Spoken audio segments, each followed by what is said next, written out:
হুসাইন আহমেদ আব্দুল্লাহ, ইমাম বাইতুর রহমান, সেন্ট্রাল মসজিদ, station road, Bogura. আসবেন ইমাম জনাব হুসাইন আহমেদ আব্দুল্লাহ।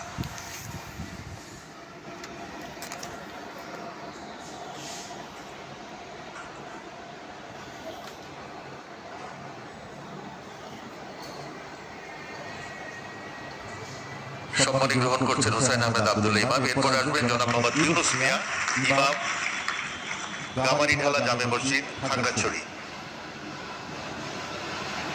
এরপর আসবেন জনাব মুফতি আনিসুর রহমান, ইমাম উপজেলা পরিষদ জামে মসজিদ, নবাবগঞ্জ, ঢাকা।